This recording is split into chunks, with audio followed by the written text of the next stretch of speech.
5, 4, 3, 2, 1. We on? We live? We're not live. We're not live, but we're on. Are you gonna come over here too? He's on the No, I camera. gotta You got come the right camera here. set up. Oh, I missed it. What's up, everybody? Dana George here. NMLS number 1708296. I'm here at the Bat Cave, Hartford Funding, our office in here with my boy Carlito, anti-coaching Carlito, and then my boy Matt Donahue from high school. A lot of times when we go to high school, you just split apart. You don't get to see anyone anymore. Yes, sir. Now that really did happen with us for a little bit. Then we caught up, we hung out, we got busy again. We hung out, we got busy again, and then we were hanging out one day, and I told you something I do, and you made fun of me for it. Yes. Just how you laughing right now. A lot of people make fun of me for it. Carlos will put his 2 cents in it, which we're gonna throw away because we don't care what he has to say, right, Carlos? That's right. But no, all serious note, I don't believe in it. So it's coaching. A lot of people say they don't believe in it, but yet you have like the Phil Jacksons in the world and other top coaches out there. Everyone's like, well, that's for sports. But there are people out there that use coaching regularly, whether it be for making money, for their business, for themselves to get better. I chose coaching. Actually, it was by accident. I was at a networking event, meeting other people, and I actually ran into a coach there. Oh, I do coach. I was like, oh boy, here we go. Yes. Oh boy, here we go. I listened to it, but it definitely made a big difference for me because when you're going through life, you're going down a straight path. Sometimes you don't look left, sometimes you look right. You're right there, and you're in it. You're in it, so you don't know what is going on, right? But then sometimes you need that outside force to help you out. So, long story short, I told Matt about coaching. He was laughing, he was laughing about it, smirking a little bit. He didn't want to laugh in my face. He didn't do it like what he just did now. But I was trying to be respectful. yeah, but it made a difference for me, and I'll get into it what it has done for me. But Matt, it was summer. It was during my son's birthday party. You came over, you were speaking about it. You kind of giggled about it. And how did you get into coaching? Well, I was a lot like most people. I thought coaching was stupid. I thought it was kind of like a ripoff. I thought it was kind of like a cult-like, everything was like self-help, new ageism. So I was really against it. I was like, this is just a waste of money. And then I did snicker behind your back a little bit, and then about a year later, our other mutual friend, Joe, Joe Winter, he said he started going to see a coach. You know what I'm saying? Yeah. So when Joe did it, I was like, okay, like that's cool. Like I'm like, I guess DJ got him. You know what I'm saying? Basically, what he's saying is, I'm here, Joe is here. So what I had to say meant nothing. But when Joe, Mr. Winter, hopefully you get to see this, you're his idol. So I'm trying to get my level right up to your Joe, but yeah, I mean, I'm a year older and about a foot taller, but I always looked up to Joe. 2 feet tall. Yeah, maybe 2 feet. But so Joe, he did a few sessions, and I saw like the impact it had on him. I saw the stuff he was talking about. It was like in a way I've never seen Joe before. You know what I'm saying? I think when you did it, I already kind of knew your personality. You're so mellow. Like it's just. We'll get who into you that. are. We'll You know what I'm saying? definitely get into So it wasn't like, oh, maybe, DJ just, took an edible, you know what I'm saying, before we got together. Or you know what I'm saying? Maybe it's just DJ being DJ, like nice and calm and like low key. But with Joe, like I saw like a noticeable, like Joe's always like operating, so I guess like driven, you know what I'm saying, like such a motor. And when I saw him, like the way he was breaking it down, I was like, wow, this is like for real. And then he introduced me to his coach. Now, would you say that it's the amount of energy that he's outputting? What do you mean? Oh yeah. The energy. And I just saw the way he was channeling it, the way he was kind of handling it differently. And I was like, all right, let me see what this is about. And he introduced me to his coach, Giovanna Love Prince. She's gonna be, excited to hear this. She'd be real proud of me. And then she, just me with her kind of changed a lot of things for me. It's funny that you said like mellow. Like a lot of people say that I'm mellow, but then there's people that are a little bit closer to me would say is like, you need to calm your ass down, because it was just like, so I was probably opposite of Joe. Joe on the outside was probably let's go, but for me on the inside, that's how I was, and it made a big difference for me. So sometimes you are a product of your environment. So this is like a real touchy subject for me. So like you're a product of the environment, and I will, when Matt was over my house for my son's birthday, we were talking about parenting, and I was like, "Oh, Matt, you're soft," and he was like, "Maybe you should calm down a little bit." But I was a product of my environment when I came to parenting. I still, I love my parents, but sometimes you're in a certain environment, you learn it, you pass it down. Yes. And I found out that that's not something I should have been passing down. And I was on the phone with my coach, not taking it serious, by the way. And my son came into the room, did something, and I flipped out. And so a lot of people see me as a mellow. That coach saw what was boiling inside of me. And the reason I'm studying so much because it is emotional for me to go over it. So that has been like the biggest change for me. So when people say life coaching is this and life coaching is that, I know what it has done for me, and I am forever grateful for it, because the path I was going down. Now, if everyone, like a lot of people don't know me, it's like I didn't do drugs, I didn't do this, I didn't. I wasn't gonna go to jail, but there was a path that I probably would have went down that I didn't like as a parent, and that is being like fully transparent. To where like you could see pictures years ago on Facebook, it's like, oh my God, it's so great, but I wasn't probably the best to where I should have been, and I've definitely made a change. I made a change in that to where it was like, be calm. They are kids and they love you, and the stuff that they see now, they're gonna take it as they get older, and that's pretty much what happened to me as well. So I definitely took coaching seriously, and I still do, and I do recommend it to me. Now, I don't go spewing it out and tell everyone to do this. We just had a conversation of talking about it. But for you, if you feel like being transparent and being open about it, what did coaching make a change for you? Because there were some things that you and I were speaking about, and I was like, yo, I don't know if you want to get into it because it is a little personal, but what would you say a change or two really helped? So I think in a lot of ways, I could relate to your story. I think in a lot of ways, me and you always presented as calm, and inside, there's always kind of like an internal war going on. And I think some of my biggest takeaways with Giovanna in our sessions was, number one, you have to be authentic. You have to be yourself. Mm-hmm. And I realized for a long time I was like a people pleaser. You know what I'm saying? So. Mm-hmm. You didn't have to agree that loudly. You could agree like internally, well, DJ. I agreed because like I feel the same way. All right. I thought you were just co-signing. Yo, Matt, you were. You know what I'm saying? So being a people pleaser, I didn't realize it. So I thought I was doing nice things. Like I would go out of my way to do nice things for people. And I thought that was like a badge of honor. Like, yo, I'm low key. Like I'm the man. You know what I'm saying?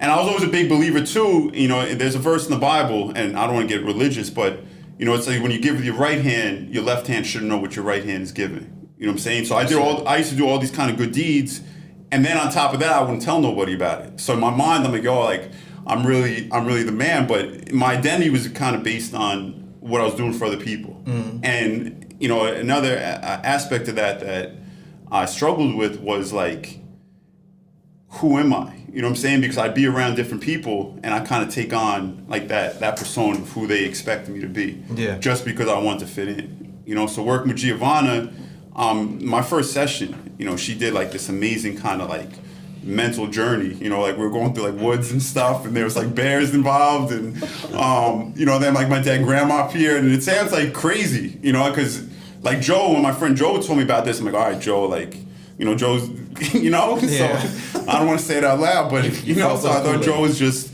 out there. And then when I experienced it, I was like, yo, like, this is crazy. Like, she was able to connect me, like, to myself, kind of like my 7-year-old self. And we determined, like, 7 years old was the last time I was really, truly, like, happy. Mm-hmm. We identified some of my core values that I had at 7. And then like by 8 or 9, like I was a different person. So something happened in that gap. And in that gap, I learned a lot of coping mechanisms that were unhealthy. And that kind of shut me down. Like I'm not, functioning as I should. I was a facade, really. So being vulnerable, being open-minded, and not just following the narrative of what you heard about coaching or thought you heard about coaching, you think has made a difference for you? It's made like a tremendous difference to me. Like you know how I was a year ago, man. There's no way I'd be putting out videos or content on Instagram. Like even doing this podcast, like I'm a little nervous, man. I'm shifty a little bit. I know I'm saying a lot. That's like my fella. I'm a teacher. I say it to my students sometimes when, you know what I'm saying? So just taking risks. And that's another big thing I learned from Giovanna. Shout out to Love Prince. Go check her out. You have to get comfortable being uncomfortable. Because everything you want is right outside your comfort zone. So if you want to get to that new place, you're going to have to get uncomfortable. So you might as well get uncomfortable you might as well get comfortable with being uncomfortable. I agree. I agree 1,000%. Carlos, since you have the camera on you. I do. Yeah, I have a camera on me. I don't have it's going to sound a little echoey, so I apologize to everybody. But I'm listening to you guys, and what I hear a lot of is similar to what I would call therapy, which is fine because you don't have to study therapy to kind of relate to people. And what I'm hearing is you're talking to people who can relate to you and have maybe grown past whatever phase, for lack of better words, that could be. But there's a lot of growth that I'm hearing, which is fantastic, right? Because that's what life is. It's a lot of growth. But one of the things that in the path of being a human being that you have to get comfortable with is, one, being comfortable with failure. Two, realizing that failure is not a failure of just business, but a failure of just being a human. Sometimes we fail our kids. Sometimes we fail mom and dad. Sometimes we fail just anything that may have an expectation. One thing that I learned is to let go of expectation. Expectation's just like this ominous pressure that we give ourselves because nobody really is giving it. We just believe that they are, and then we just coop it up inside. And there's expectation is just this evil thing that draws us down and pulls out energy. But in terms of coaching, for me, coaching is a lot of, usually I hear people doing coaching or listening to coaching outside of life coaching when it comes down to business. And hopefully getting resources and advice that helps you create a path towards a form of success.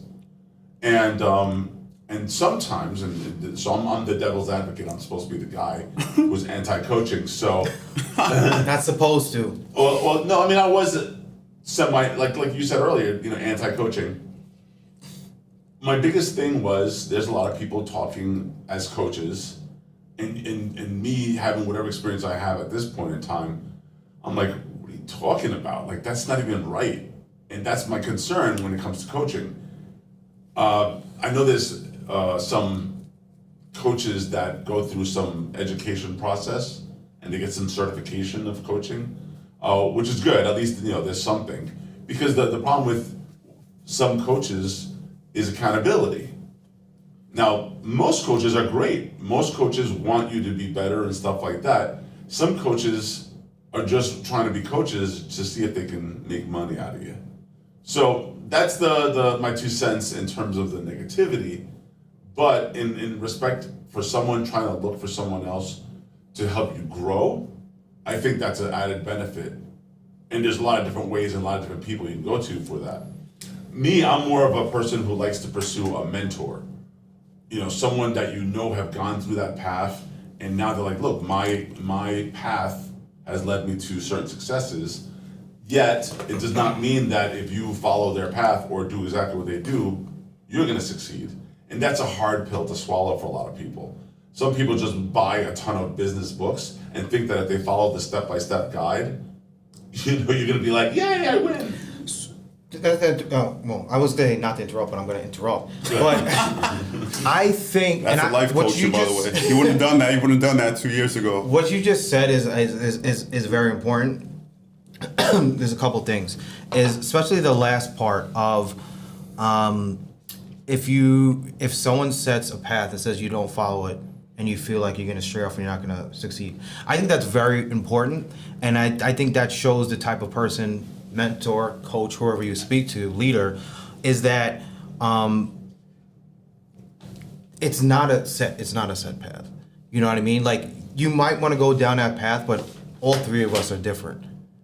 And I think a great coach or a great leader or a great mentor will lead you down the right path and let you grow on your own as well to figure it out, but they're gonna reel you back in. So, for example, with my coach, and what you said is crazy, because when I first got into coaching, I felt that if I didn't follow the exact line, that I was going to be a failure. And I was afraid to even express that. So what ended up happening is that, like, I got discouraged until I opened up and admitted to my coach, is like, if I don't follow this exact thing, like, what's gonna happen? And he was like, what are you talking about? And I was like, no, it's your life. We're here to work together and to help you, to help you out.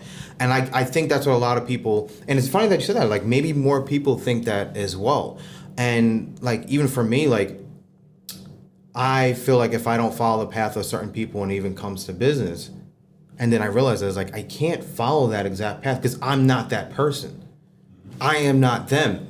And you try so hard to do what they do, but it's like, you really cannot be that person. You have to be the best version of yourself and grow from there. Absolutely.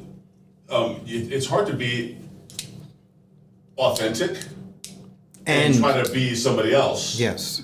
And trying to follow their path. Because it's inauthentic at that point.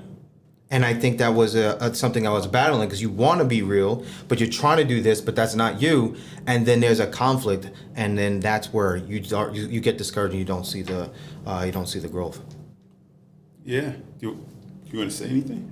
No. Oh no, you're done. Yeah. No, I agree. Not yet. I just put my 2 cents a little bit later. Take your 2 cents back. I agree with you, and I think that is, that comes down to kind of like a fear, almost like a fear of failure, right? Like, where you feel like you need to stay on that line, and any you're veering off. That comes back down to fear of failure, I think. And again, it's like we all. I forgot what I was gonna say, DJ. No, it's all right. But anyone who is listening to this, like, I would love for it to make a difference, and anyone who's listening to us, and not the fact that, like, go ahead and get coaching or this and a third, but a lot of people might not think exactly the same, but there's some thoughts that people have inside, and they feel like they can't express it, or they can't get out of their own way. So hopefully that anyone who does hear this, like, there's, like, it is okay for where you are at now.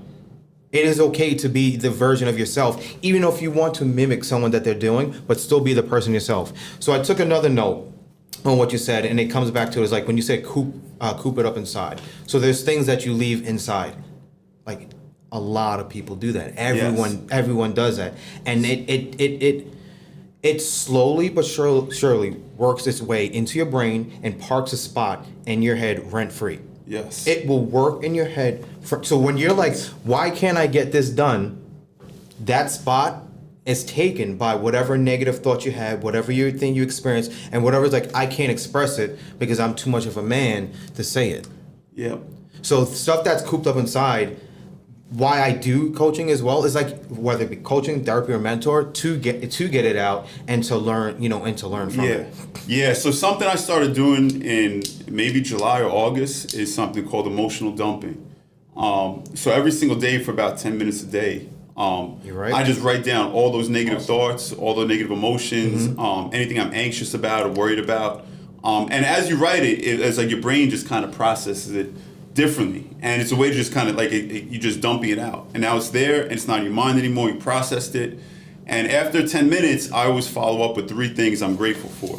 That way I'm kind of replacing those negative emotions with something positive, and I shift my mindset, and it's had beautiful effects on me. And go ahead. Well, I want to add something to that. So there's something I used to talk about a lot in some coaching that I've done. Well- One is the understanding of what it is to be a human being.